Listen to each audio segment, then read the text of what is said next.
Assalamualaikum warahmatullahi wabarakatuh. Perkenalkan, nama saya Wismayati. Nah, kali ini saya ingin menjelaskan terkait Lascaux, di mana Lascaux merupakan nama gua di Perancis Selatan. Pada 12 September 1940, pintu masuk gua Lascaux ini ditemukan oleh Marcel Radifat yang berusia 18 tahun ketika anjingnya jatuh ke dalam lubang. Lalu Radipat bersama temannya memasuki gua melalui lubang sedalam 15 meter. Lukisan di dalam gua ini terdiri dari 600 lukisan yang dikategorikan ke dalam 3 gambar besar, yaitu binatang, hewan, dan gambar abstrak.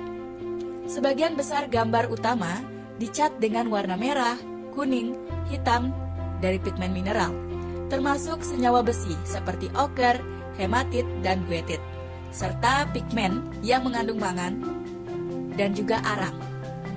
Lebih dari 900 dapat diidentifikasi sebagai hewan dan 605 diantaranya telah diidentifikasi secara tepat. Ada 264 lukisan kuda dan 90 lukisan rusa. Ada juga sapi dan banteng, namun hanya 4 hingga 5% dari gambar.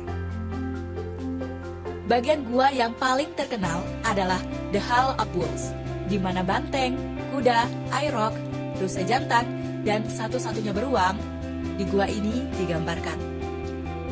4 banteng hitam digambarkan lebih dominan daripada 36 hewan lainnya. Banteng juga digambarkan bergerak. Sebuah lukisan yang disebut Cross Bison ditemukan di ruang yang disebut Nef. Lukisan Cross Bison ini sering diajukan sebagai contoh keterampilan para pelukis gua Paleolitik.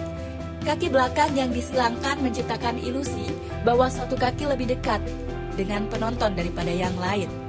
Kedalaman visual dalam adegan ini menunjukkan bentuk perspektif primitif yang maju untuk saat itu. 2 baris airok saling berhadapan, 2 di satu sisi dan 3 di sisi lainnya. 2 airok di sisi utara ditemani oleh sekitar 10 kuda dan seekor hewan besar yang penuh dengan teka-teki, dengan 2 garis lurus di dahinya yang membuatnya mendapat julukan unicorn. Di sisi selatan ada 3 airok besar berada di sebelah 3 yang lebih kecil, dicat dengan warna merah serta 6 rusa kecil dan satu-satunya beruang di gua tersebut digambarkan. Nah, pada Dipertilicum axial yang dihiasi dengan sapi dan kuda yang ditemani oleh rusa dan ibex. Nah, gambar kuda yang melarikan diri disikat dengan pensil mangan 2,50 meter di atas tanah. Representasi ini yang membutuhkan penggunaan scaffolding, terjalin dengan banyak tanda, baik tongkat, titik, dan tanda persegi panjang. Nef memiliki 4 kelompok gambar, yaitu panel Amphienta, panel sapi hitam, panel rahang rusa, dan panel kerbau bersilang. Karya ini disertai dengan banyak tanda geometris yang penuh teka-teki. Pada Feline Divertilicum terdapat ukiran hewan yang agak naif. Apse berisi lebih dari 1000 ukiran. Seorang pria itifalik dengan kepala burung tampak berbaring di tanah. Mungkin dirobohkan oleh kerbau yang dimusnahkan oleh tombak. Lukisan itu, menurut beberapa antropolog dan sejarawan seni, berteori bahwa lukisan itu bisa menjadi catatan keberhasilan perburuan di masa depan. Lukisan ini menunjukkan perhatian yang mengesankan terhadap realisme.